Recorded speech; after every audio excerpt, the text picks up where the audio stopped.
Hello, everyone, and welcome to the Monster Report. I'm Nick Adam Poling, your host, and today we are talking King Kong, or Kong Skull Island. A lot of people, of course, have had the chance to see this film in theaters. I just got the chance to see it with my buddy Andrew. You'll know him from the Star Wars Monsters episode. And I have Andrew with me, Andrew Costa from Greenville. Say hi, Andrew. Good evening, friends. And How's it going on? Yeah? I'm here. You're here? Good. And I have from New York and Staten Island, we have Mr. Chris Oglio. How are you guys? Doing good. Doing good. Glad to have you both here. So let me ask a quick question. There's a G in Chris's last name. Is it Oglio or is the G silent? Help me out here. The G is silent, actually, Oglio. Oglio. All right, cool. Oglio, yes. I can't imagine there'll be a lot of scenarios where I have to pronounce it, but I'd like to at least give it the old college try when it comes out. And, I'm sure he's never heard Oglio before in his life. Oh, never, ever. Never in my life. Just the first day of school forever. Yeah, that's Of right. course. So, of course, we're here to talk Kong Skull Island. I think all of us have had the chance to see it once, correct? Yep. And I thought with you, man, as long as that's the movie we're talking about. that is the movie we're talking about, unless you snuck out later that night, that Saturday night, and saw it again for a late screening, Andrew. Well, we saw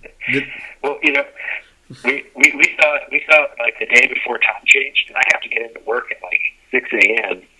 So I lost an hour of sleep, so I rushed straight home and climbed in bed. I don't know what you guys did, but I needed to go get my beauty rest before work the next day. Yeah, it was kind of a later evening and then an early morning. So yeah, I was feeling it too. So before we get into our discussion, I do want to play some audio that Andrew was so gracious to record both of us during the credits sequence of Kong Skull Island. Welcome, friends. This is Andrew sitting here with Nick Pauling of the Monster Report doing a post-game report on the new movie Kong. We are actually watching the credits roll, waiting for the post-credits. So let me turn it over to Nick, who is our monster movie guru. Nick, initial thoughts. Like, what are the first things coming out of your mouth today? First things about this film, I think the visual effects were amazing, and I think this one blows Peter Jackson's film out of the water, and is a real good tribute to the original, in some ways more than others. This film tries not to try to recreate the older films. It tries to be its own thing, without giving away too many spoilers. That's where I'm kind of going with this one, is because it didn't try to just remake the original King Kong, which a lot of people try to do, and a lot of people unfortunately fail at. This one, I think, is successful in the fact that it's trying to do its own thing, and had a great cast, great music, visual effects, again, just amazing, blew me away, and I think this is definitely one I'll have to see again and again and again, because, of course, it's the big guy. It's King Kong, and can't get enough of him when it comes to any of these Kong films. So, yes, a fantastic movie. I definitely recommend it. I will say that for those who are taking families, please understand, this is a violent film. and the group that was in front of us with their little kids, I just, as a dad, am saying, don't watch. But, that's the thing. I wouldn't take my kids to this. Even though the PG-13 rating, I'd say, adults only, please. I'll say this, that, I've only ever seen King Kong versus Godzilla, the 75 film. I saw the Peter Jackson film like 1.5 times, and it was so bad. Peter Jackson just coming off of Lord of the Rings, I was like, oh, this will be great. It was awful. And then to see this, I was really impressed. It had story, it had character development. I don't have any background in the King Kong monster movie kaiju genre, and I still loved it. Oh, check it out. Lucasfilm did Industrial Light and Magic. Yep, ILM did the visual effects. They're the top-notch visual effects creators, going all the way back, of course, to Star Wars, and then most recently anything Steven Spielberg's pretty much ILM and Pacific Rim. Do you have to partner with Disney to use ILM? Does Disney own ILM? No, ILM is its own company actually. So they're up for hire if you want to make your movie that you've been thinking about in the back of your mind, and you've got a couple $1 million, maybe $100 million. I'm sure they'd make any kind of movie great for you, even if it is something that you dreamed up one day and woke up, scripted it all out, and gave it to them. They'll make it great. Well, let me say this: if you have a couple $100 million, and ILM says no, holler at me. I'll give it a shot. Okay. And I'll walk with you for your $200 million. I'll figure something out on your behalf. Just look me up on Facebook or Twitter. But getting back to the movie, are we doing spoilers today? Because there's a lot I could say if we were gonna let some spoilers onto this. But if not, then I'll change what I'm thinking. Well, I'd say at this point, let's go into the spoiler territory. And so, anyone who hasn't seen the film, beware. From this point on, we can go into the details of this film that will spoil it. All right, I'll start with some light spoilers. And the light spoiler is the era which this film existed is the end of the Vietnam War. And so I was a history major in college, very interested in American military history. And they did an amazing job capturing the feeling of people at the end of Vietnam. Very militarized culture at that point. We've been at war in Vietnam for 14 years, just coming off of Korea and World War II. But this sense of exhaustion with war. And is this really accomplishing anything? Is this really bringing peace and prosperity to the planet? And they did an amazing job capturing that angst in the movie. So I'll say from a historical point of view, they're really nailing that. So that was my initial thought, because I really couldn't speak to it on a genre level. So talk to me on a genre level. What is the most unique thing about this from its predecessors? As far as this film, versus its predecessors, since we take place on Skull Island, and that's pretty much 80% of the film, maybe even 90% of the film, because we do come off of Vietnam there, but we're not spending much time in Washington D.C. or Vietnam. We're getting in these guys, these soldiers, of course, who are used to the jungle warfare, into a place where not only did they come off of an island with jungle warfare, but by the way, there's characters Godzilla, King Ghidorah, and Rodan. Interesting. I'm seeing that before the post-credits sequence. I just want to throw that in there for a second. And we're about to see the post-credits sequence here. Maybe.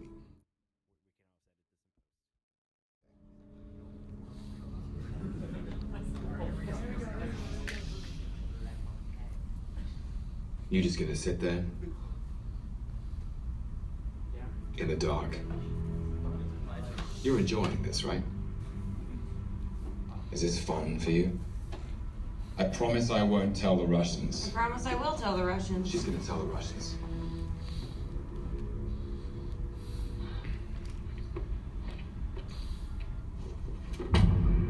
Why are you keeping us here? I want to go home. We get it. There was no island. We were never on an island.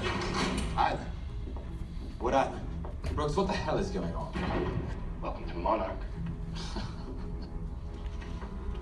This island is just the beginning. There's more out there. What do you mean, more? This world never belonged to us. It belonged to them. The question is how long before they take it back.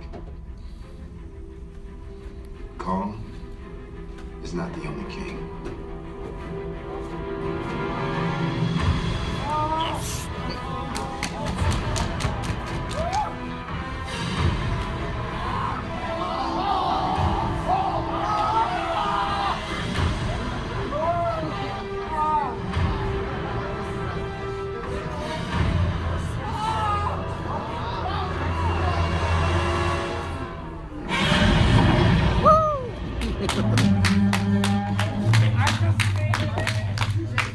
breaking back in from post-credits. All the fans of the genre just had their mind blown.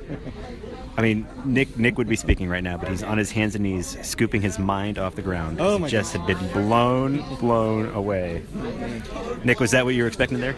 Well, I suspected something similar. I have been trying to keep myself completely devoid of any news on this film, and the same thing what I did with the Godzilla 2014 film, trying not to watch too many trailers, trying not to, read too many posts and too many spoilers that are out there, because this is the age of the internet, and the internet kind of destroys movies these days. Absolutely. Somebody told me Han Solo was going to die 6 months before it happened, and I could have...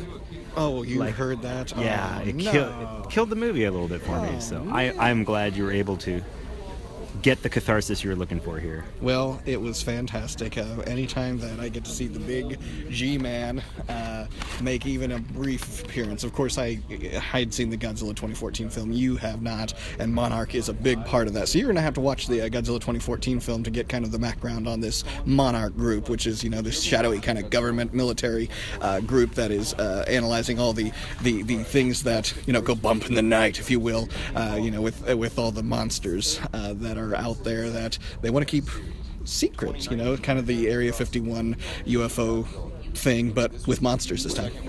Absolutely. Well, that's just a brief reaction episode. We'll be coming to you live, or not live, but with some video here in a couple days, talk a little bit more about it. We just thought we'd give you our initial reaction. We are very pleased. Go see it. It's violent. I wouldn't take the kids if they're under 10. Otherwise, this is Andrew, Nick signing off. Thank you for letting me be a guest on Monster Report again, Nick, and we'll catch up in a couple days. Thank you.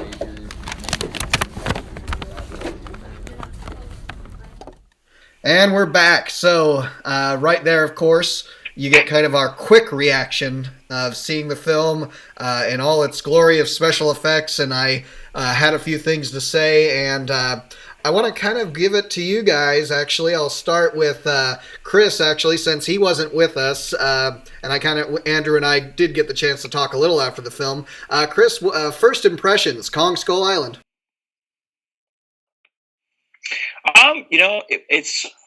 I feel like with a lot of the recent kaiju films, I feel like I need to see them again, because you see them for the first time, you're kind of analyzing them. Second time, you kind of digest them and you see a little bit more in them. Overall, my gut reaction, I definitely had a lot of fun with it. I think it was a step in the right direction, coming from Godzilla 2014, of course. I think it gave fans, what we wanted. A lot more monster action, more of a fun movie. I think it's going to hit a really good chord with audiences that actually go see this film. And, it wasn't necessarily the film that I was secretly hoping it would be, but I had a good time with it. Okay, great. And Andrew, who is a kaiju fan in the making, he's my work in progress, because he's mostly I would say you're probably mostly a Star Wars sci-fi kind of guy, right? Well, I was going to say, put a lightsaber in Kong's hand and you'll have me at hello. Yeah, okay. Well, I tell you what, tell me about that. What did you think of Kong Skull Island? And you can even reiterate a few things we've talked about.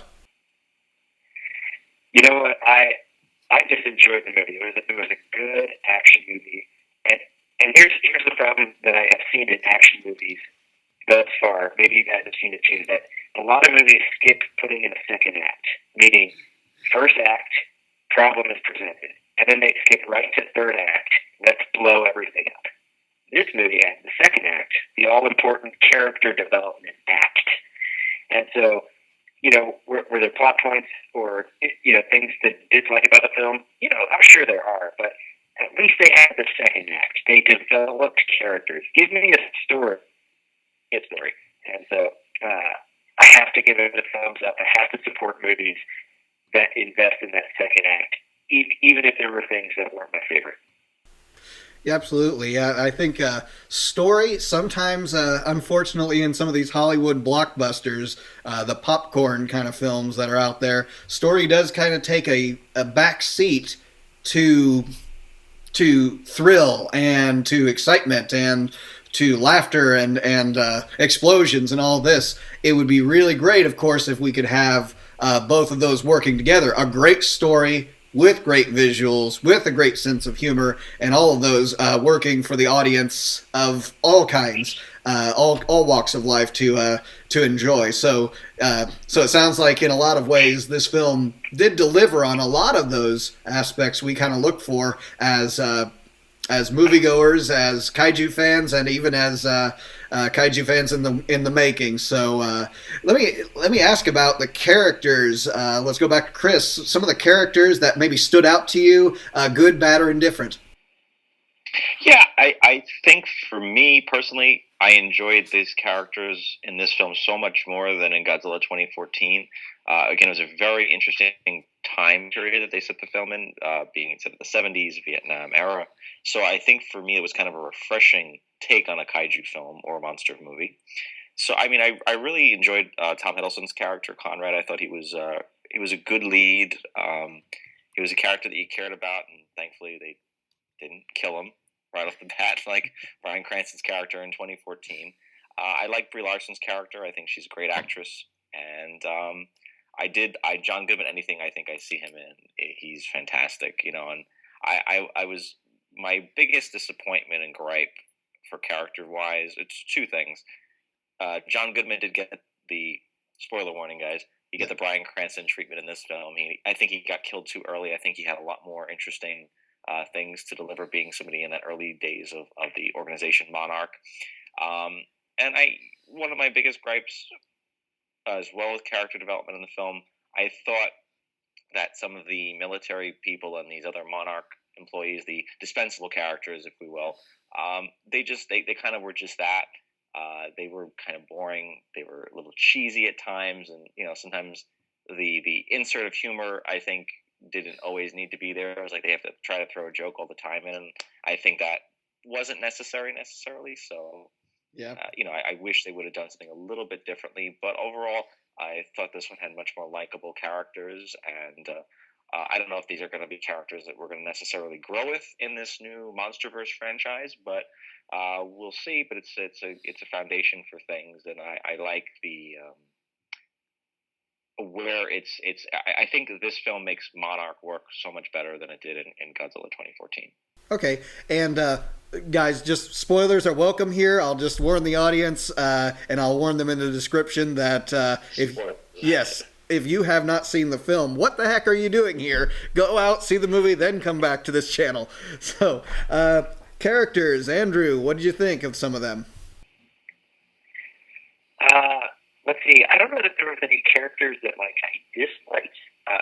There was a question mark for me, when the pilot, when his plane gets shot down and he gets out of the plane, he's very characteristic of an American hero pilot, and then when you meet John C. Reilly, maybe he's gone a little bat crazy because of all the time alone with that culture that doesn't speak.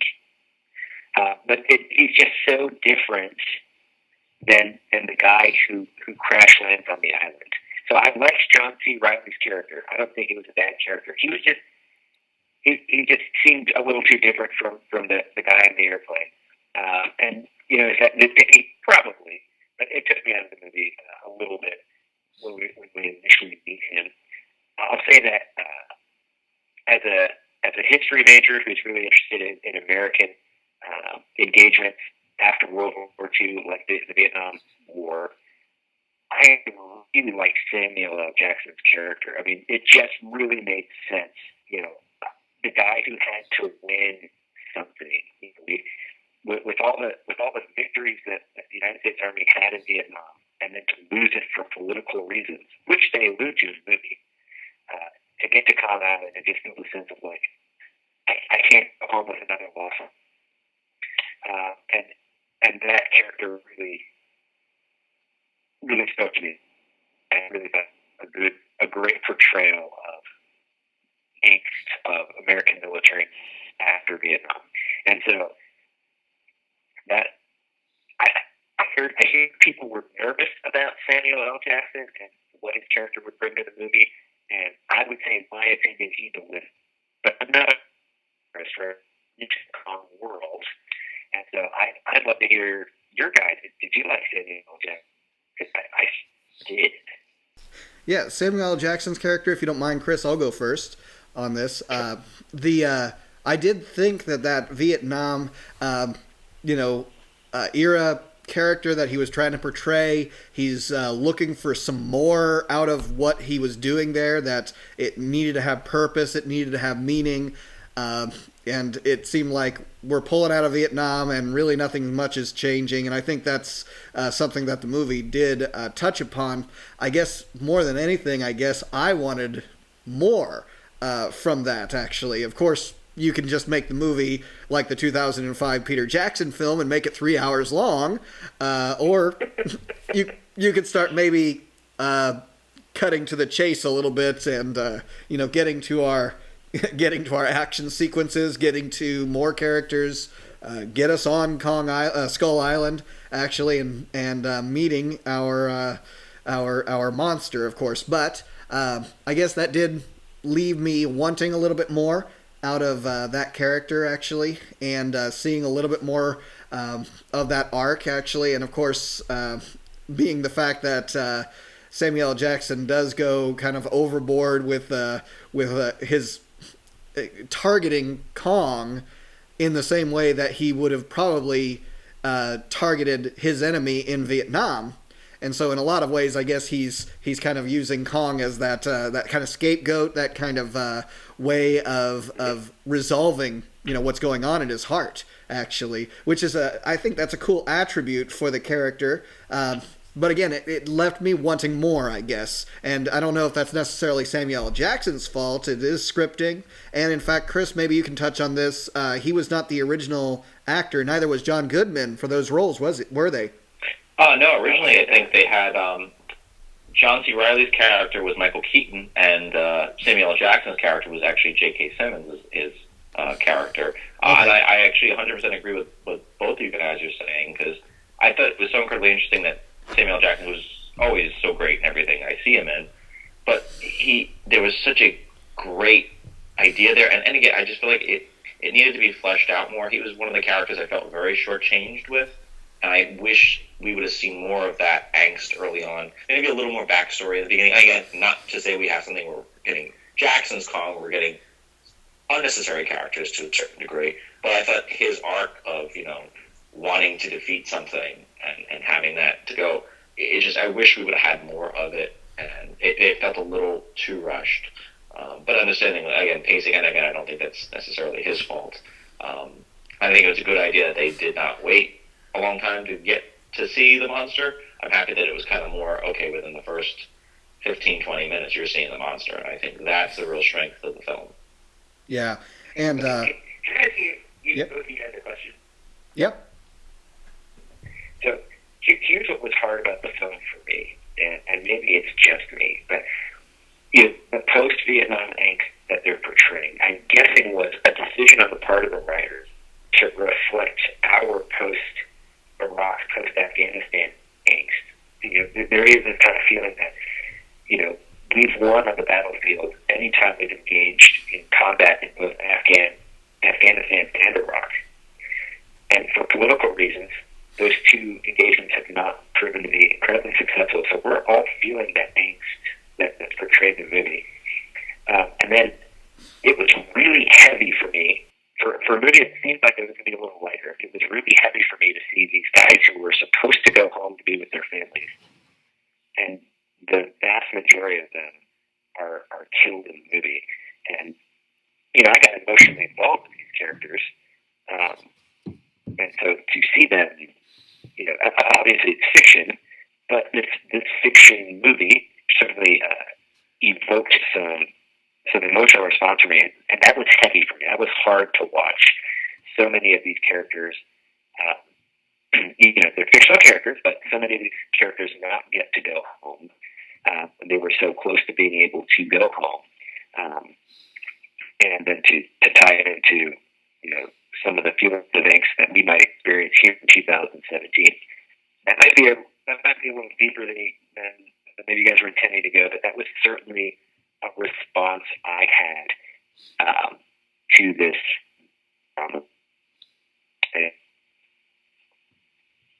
Yeah. Chris, do you want to go first on that kind of responding to that? Yeah, I didn't think of it that way, and I think maybe that's the reason sometimes they injected the humor into the film, because again, we all know servicemen and women and people that serve, and I think it does kind of hit close to home because there's so many that never get to come home, and maybe that's why they kind of lightened it a little bit, because it is, a popcorn movie, monster movie, but I never thought of it in that regard. I think the timing for the film and the time period it was set in was the reasoning of, really before things got very big with the digital age, when things kind of, for lack of a better term, were still ability to be undiscovered before, we had more technological marvels that we do nowadays with, satellites and discovering things. So I think having Skull Island in that time period is like, well, it feasibly could be that last era before we, quote unquote, looked at everything and know everything. So, yeah. And I'm one of those people that I love the fact, and that's one of the things I'm very interested in. I love like cryptozoology and stuff like that, because I think there are still discoveries out in the world that we haven't found yet. We don't know it all, and that was very interesting to see Skull Island portrayed in that 1970s time frame. And I got a big kick out of them interjecting the music of the time in the film. I thought it worked really, really well in all the scenes that they played it in. I got a big kick out of it, actually. Yeah, I appreciate the soundtrack. Yeah, the soundtrack was spot on, amazing. That was 10 out of 10. A lot of this movie had 9 out of 10, 7 out of 10, and 8 out of 10. But the soundtrack was a 10 out of 10 for me. It definitely puts because it worked so well. And one of the things I really liked was it didn't feel forced. Like sometimes you go to a movie. I feel this way about Suicide Squad when they had all this other pop culture music. It just felt shoehorned in. But when I saw, say, Guardians of the Galaxy, it worked so well. And I think in this case too, the music of that time period just worked brilliantly in the film. And it was a good treat. Yeah, and with the timeliness of the war, and like the idea that that's Vietnam. A lot of this generation, didn't live through that, but we've read stories, we've heard stories, we've seen films, and this is just another one of them. But you actually could say, relate it back to Iraq and Afghanistan and the timeliness of that. It's almost, Chris, if you would go back to Godzilla. The timeliness of the '54 film, and right after a disaster that happened to the fishing boat, the Lucky Dragon #5, and then we have the Shin-Godzilla that came out here recently, which is metaphorically portraying events that had happened in Japan in 2011. It's what I've said in the past, kind of what Godzilla did in those kind of situations. That film was so risky and gutsy to do what it did in the time period, especially when you think of how long did it take before we started seeing 9/11 portrayed in films, American films? It took some time, but if it were to come out like the original Godzilla '54, literally 6 months after this disaster had happened, that's still a wound that's kind of opened up. So I would say, Andrew, that's actually a pretty good, strong, response that it could. This film could draw out of people because of the timeliness of it, because of the, for two generations, a generation that lived through Vietnam and a younger generation who are seeing people go off to war in Iraq and Afghanistan. I agree. Yeah. Yeah, no, I think it was interesting. I think that's what makes even Shin-Godzilla, like you're saying, it makes it so powerful because of the imagery that you see, and it kind of does hit close to home.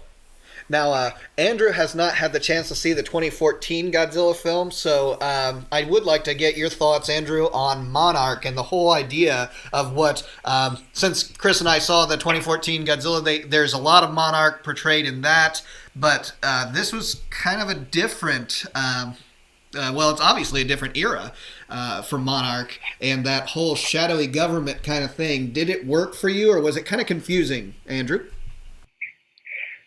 You know what I like about the Monarch is it left me wanting more. They just give a fabulous explanation of what Monarch was. Like, about a movie like, oh, that's what Monarch. My thoughts walking out. Oh, that Monarch thing is big, and I want more. I want to know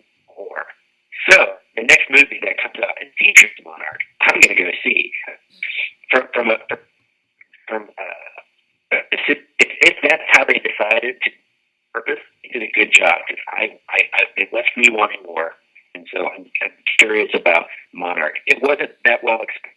It seemed like they did that on purpose. That they wanted to give you just enough that you could fill in some clues with context, but then the rest you're going to have to fill in as the series progresses.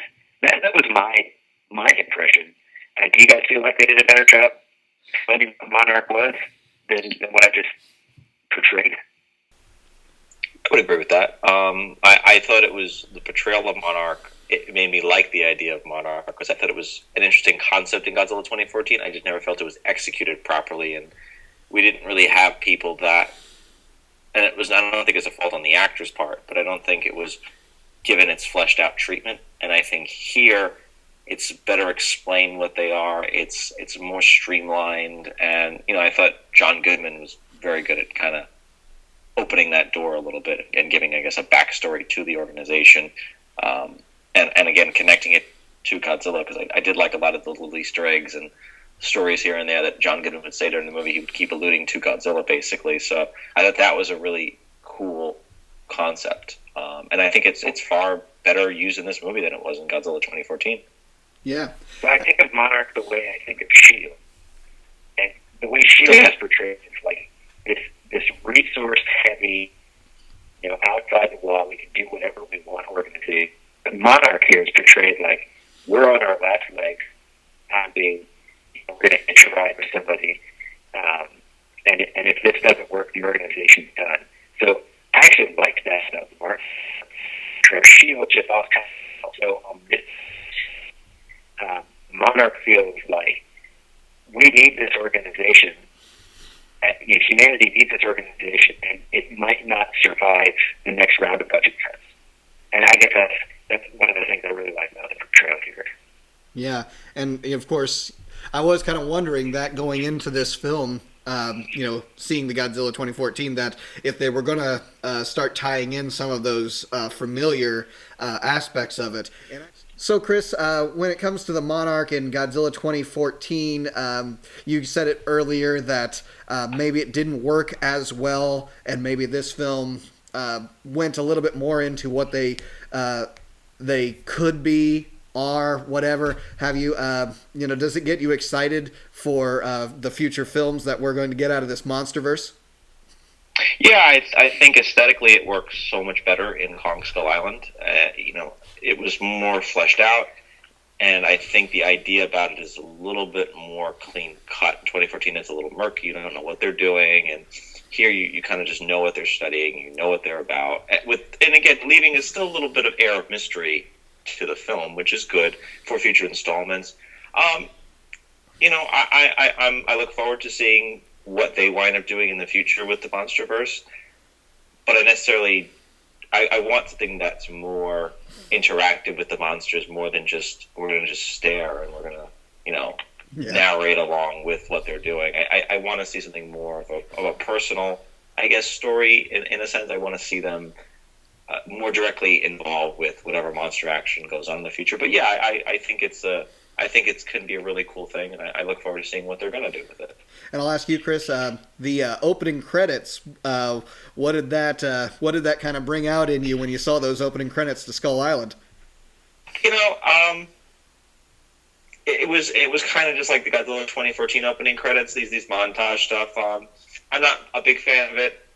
It really didn't do anything for me in Godzilla 2014, and I kind of felt like it was the same thing in Kong Skull Island, and I wish they would have done something a little different. Again, just to differentiate the films a little bit, but maybe that's the style they're going, but just wasn't my taste, maybe. Okay, yeah, that's okay. I appreciated them. Maybe it's because when I saw the 2014 film, I actually thought this is kind of cool. The whole I really appreciate that era of history too. The idea of the shadowy government again, cover-ups. And I like when they were blurring, whiting out or blocking out lines of text in the 2014 film. This is one of those need-to-know kind of things. I think all of that mystery is kind of cool to me, but I guess you're right. It can get kind of old and maybe tired if this is what they're going to do every film.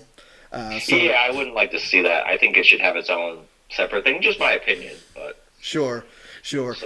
Yeah. Let me. Can I ask? Yeah. I wanted to ask a question about the monsters. Are we getting to? I gotta say that the bad guys, they didn't do it for me yet. And I didn't know if they were like a homage or a throwback to monsters that had existed in previous Kong or Godzilla properties, but the two-armed monster, that didn't have back legs thing that looked pterodactyl-ish, it didn't do it for me. Like it's a small gripe. They needed a bad guy, and I guess those bad guys were scary enough, but they were so unlike that exists on the planet. Where like Kong isn't, or the really big bugs that they were running away from looked a little bit like you encounter on other places on the planet. It's something scary as all get. But the two-armed monsters, they were so unlike anything. Kind of pulled me out of the movie a little bit.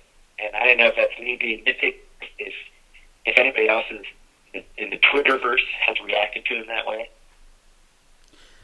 I haven't heard anything like terribly negative, essentially, of the skull crawlers we're talking about, of course. Yeah. They didn't strike me as any kind of necessarily homage. I couldn't say, oh, that's just a rip-off of this monster from this film. I think there's some aspects of them that you might say is relatable to other films, but the whole two-legged, two-armed, and a tail kind of creature, I really don't think we've seen something like that. Chris, you probably know more of the... Yeah? We did, actually. I don't know whether it was intentionally or not, but in the original Kong, 1933, the scene after Kong shakes the log off and all the men fall down, and there's a famous, little spider pit sequence. In that sequence, there was originally a two-legged lizard that came out and ate some of the sailors. You can see that same creature that's crawling up the side where Jack Driscoll's kind of holding out when Kong's trying to reach for him with his hand, and he's stabbing him with a knife. The creature that's crawling up is a two-legged lizard. So I don't know whether that was intentional or not, but if it is, that's kind of a cool thing to kind of take that, monster we see once and flesh it out into something and make it into something new. I like the skull crushers or skull crawlers. I enjoyed them. I actually like them a lot more than the Mutos. I thought they were just kind of cool, dinosaurian looking, and they were okay. I mean, I would have liked to see maybe more of a backstory with them, but it wasn't. This wasn't an epic long movie either. So yeah, it was. I guess I forgot about the spider pit sequence, and if you do watch Kong 33, you do get that short shot where the spider sequence would have been, and then when it picks up with the rest of the film, Peter Jackson, of course, in the Kong 33 DVD and Blu-ray releases, recreated that scene, and of course in the 2005 he had his own version of that, with CGI, modern effects, and all this, but he did recreate a stop-motion version. So I did forget about that little creature, and maybe you could say in some films there aren't any, coincidences when there's things like that. So there's probably a lot of little Easter eggs that we could probably find if you watch it over and over again. You could say, oh, that's from that Kong film, or that's from Godzilla, or that's from, Pacific Rim or Ultraman or any other films you might be able to find out there. A lot of people thought the same thing of the Mutos, is that there's influence from a lot of different monsters, especially from Japan. And so, that very well could be the kind of, and I'm sure we'll hear more as we, as more reviews are coming out on this film and more analyses and interviews with the director and all that. So, that could be kind of that, and we might see more, who knows, in future films, or maybe now they're extinct, who knows.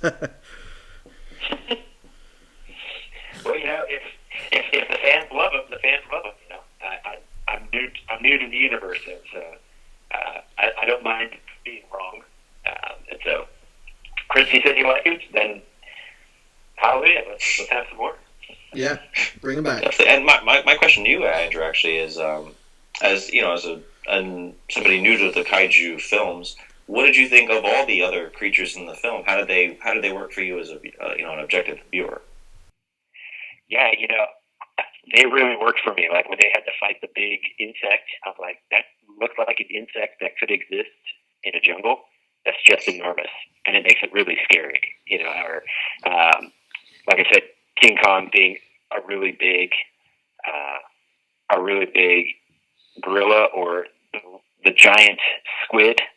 Yeah. That Kong takes on. Like, these were all creatures that I recognize from, National Geographic, only big enough to cause a lot of mayhem and to be kind of unbeatable for humanity. Like, all right, that's scary because there's enough real about it. And who knows? Maybe in some dark corner of the world somewhere where man has not been in a while, is hiding one of these things. And so that's what made those scary for me. More scary than, say, the two-legged lizards. I'm like, well, I've never seen anything like that. I don't imagine there's something like that hanging out in a dark corner in a Malaysian jungle. So, yeah.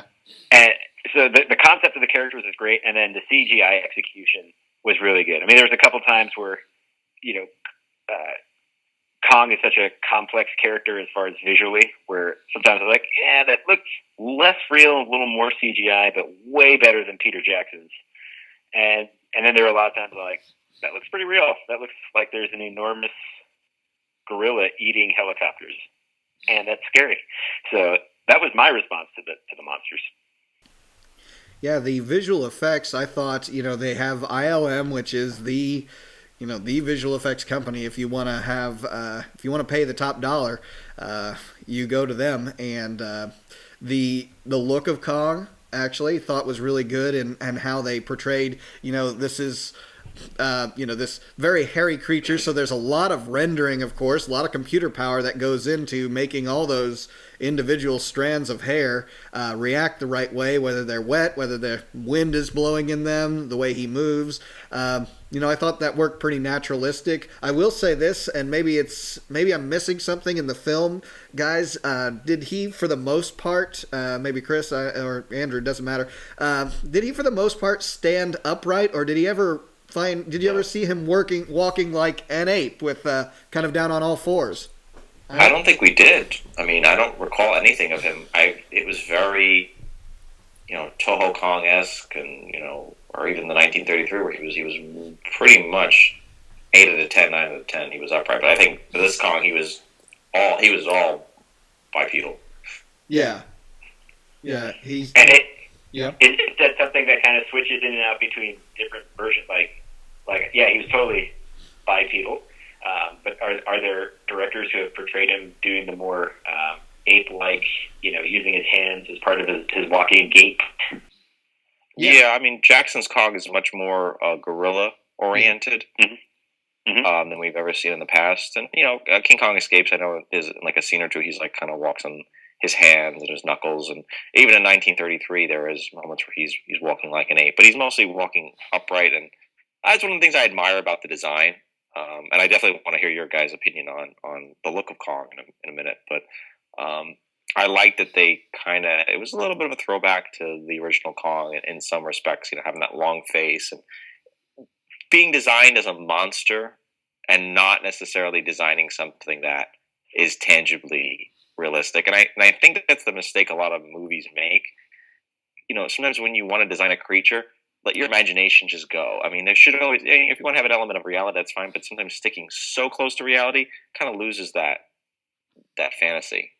Yeah, the design of Kong I thought was great. There's one thing, if I could be kind of critical with it, and I was kind of looking forward to, is the roar.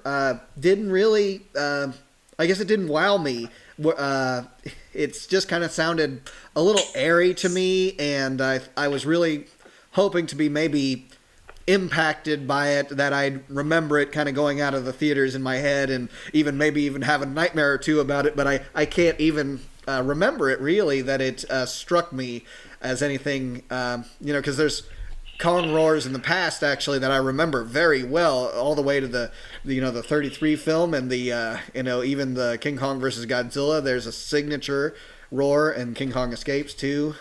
76 had its signature to it as well. We won't talk about King Kong Lives, and Andrew, if you've never seen that, you don't ever need to see it. Yeah. Oh goodness. There's a few stinkers out there in the Kong world, but But all the other Kongs, I think I'd definitely go see. They're all good in their own ways. Yeah. And Andrew, yeah. I will say that even though I own the Peter Jackson one, I don't know that I'll ever give that another 3 hours of my life. Yeah. So I'm gonna put that one in the stinker pile. Okay. It is a bit long, yeah. And of course we're not talking about the Jackson film, but yeah, there is a lot of references that we can go back to and say, yeah, what worked, what didn't, and it's a kind of divided film, and I think this film kind of divides people too. Let me talk about some of the negative aspects, and I'll go first if you don't mind. Is the one thing that I kind of really was hoping for, and I didn't get out of this film, was the fact that I didn't really feel sympathetic for Kong. Tom Hiddleston's character and Brie Larson pretty much risked their lives to save him from Samuel L. Jackson's character killing him, and they do this. They risk their own lives and the lives of the people that here they're trying to save in doing that. And I really didn't get that moment from the one scene essentially that Brie Larson touches his face, reaches out, and has a connection, quote unquote, with him. But it seemed like a little weak to me. It wasn't like he saved their lives, or he just kind of spared their lives. What did you guys think? Maybe I was missing something, but did you feel sympathetic for Kong? I think there's always a little element of sympathy for King Kong, but I 100% agree with you.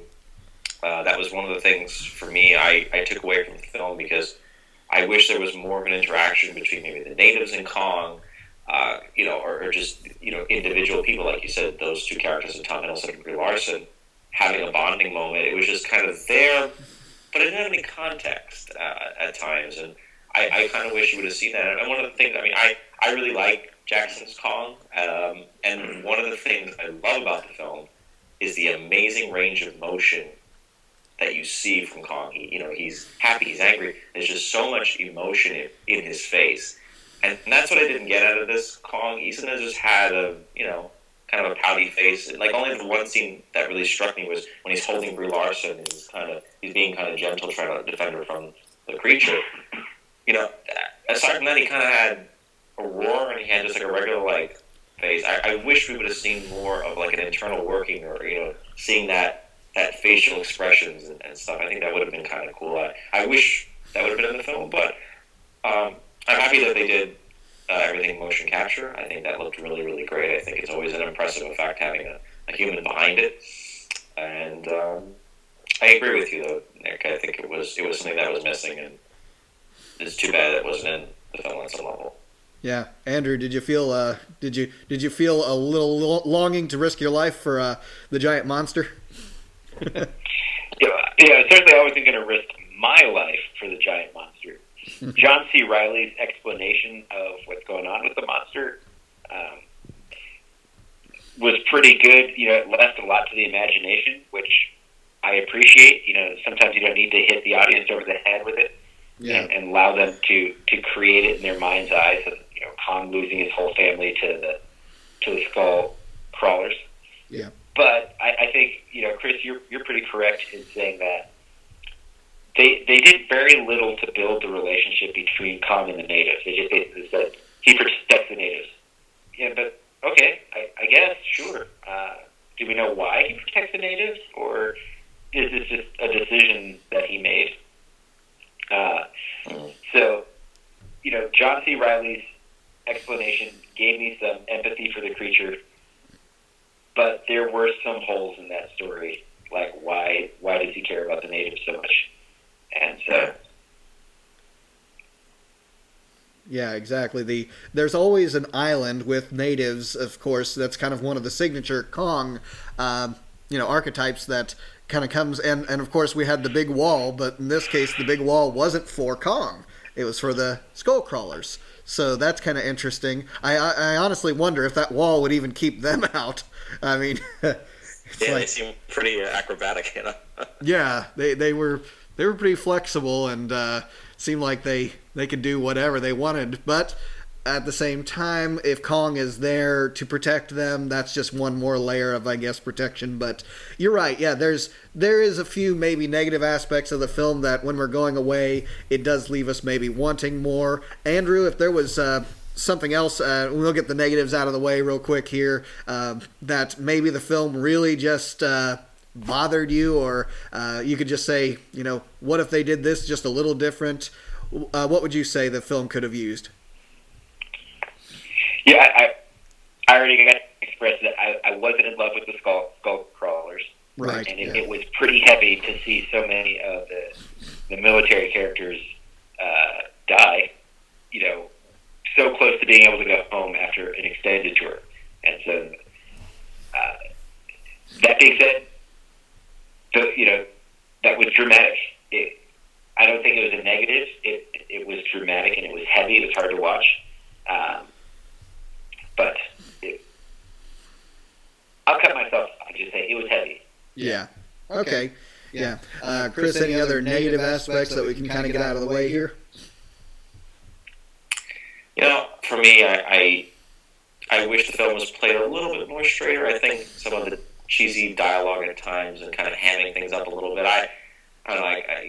Sometimes it works, and I just, for the most part, I feel like with certain films, it's just better to kind of play it straight. And I mean, that's one of the things I did admire about 2014, even though, I had a lot of things I felt were wrong with the film, but, at least it had a straight tone. I felt like the tone sometimes was a little all over the place in the film, and I would have liked to see something a little bit more, I guess, grounded, or, it knows where it was going to go. In terms of just the atmosphere it's creating, but that's kind of that, and the sympathy of Kong, and just that lack of seeing him more of a thinking Kong. I think that's what I would have liked to see. Sure. And we're going to start wrapping up things here, guys, so I'm actually going to give you just a minute to think of your favorite line from the film, a memorable quote, and I'll come back to you guys asking you that. So start spinning the wheels in there, thinking about what your favorite line is, while I kind of talk to the audience a little about my final thoughts on the film. A few things that kind of stood out to me. One thing, I would have liked to hear a better score. I really can't remember many of the themes, like a King Kong theme, a military theme, a Tom Hiddleston theme. 100%, yeah, because his character was probably my favorite character, other than Kong, of course, which is a character. He's not just an inanimate object. Monsters are characters in these films. So Tom Hiddleston's character, I thought, was quite interesting because there's a lot of unknowns in his character, and I love films when they kind of do leave few things to mystery but give little subtle hints, and I think his character had a lot to maybe a lot more that you could have gone into, and it's nice that, of course, he's survived this film so that we can maybe see something in the future. Of course, if we go into the 2000s, he's going to be a much older man. But the score was one thing, music cues. Did love the period piece music, the rock and roll. That was great. John C. Reilly's character, I thought was quite good, except for the 8mm home video footage of him meeting his family at the end. It wasn't one of those things when I went home, I was like, yes, great film. I was like, what's going on here, kind of, and it just kind of ended. But I did like the post-credits sequence. I got excited for it. It's kind of divided some fans out there, but we don't need to go into that. I just think it's cool. I like that. I like those little things that they throw in there. And of course, Marvel was doing that up and down, and now I guess the MonsterVerse is going to do that. So those are my kind of final thoughts on the film. So I hope you guys, I've given you enough time. Andrew, any quotes from the film that you can throw out there? You know what? I can't remember any direct quotes, but I'll say that there were a few times when they were talking to the senator that I was laughing out loud because it reveals just some of the absurdities of Washington, D.C. And so I can't remember any of the quotes from that, but that was a memorable conversation where I was just laughing out loud. One of the things they said, he was making fun of the Monarch team, John Goodman's character, and his assistant talking about the tinfoil hats. I thought that was kind of cool. Yeah, that was great. Which I did look up to make sure that it was period appropriate. I know I'm such a geek here, but I was like, is that kind of a newer concept, the tinfoil hat? But I looked it up, and actually I guess the expression has been around since a 1920s sci-fi story. Actually, I haven't read it. I can't even tell you the author's name, but I guess that was 70s appropriate to talk about that, and we're still using that kind of expression today. But Chris, any memorable quotes? There was something when we first see John Goodman's character, and he's describing the island and how to get to the island, and I don't remember the exact quotes, but it sounded similar to something Carl Denham would have said. So I got a big kick out of that line early on in the film, and probably the line, "Is that a monkey?" Yeah. Right. And I did like the throwback line, "Hold on to your butts." That's exactly yes, what I was going to say. Yeah. Andrew leaned over and he was like, he was right. What were you saying? Like good little tribute there, something like that. Yeah, it's like hats off to Jurassic Park. Yeah. I caught it. It was like the one Easter egg in the movie I was able to catch. Well, yeah, and it's one of those things that he probably gets asked all the time. Would you say that line? Would you please say it for me? And yeah, that and many others. But yeah, that was one that I was going to bring up actually. But I liked some of John C. Reilly's quotes and some of his jokes that he had in there. They're kind of memorable. Monsters are real. Those are kind of cool ones that put you in the atmosphere for this world that they're kind of creating in this MonsterVerse. And I'm actually excited, about seeing it again and maybe analyzing it again. I will say again that I did go home digesting it, thinking about it over and over again. And even though that might have diminished my memory of the film a little bit of how good it was, I still enjoyed it, and I still will see it again. Probably not in theaters, but it's one of those things that I guess a good film does get you thinking, and it does get you questioning things.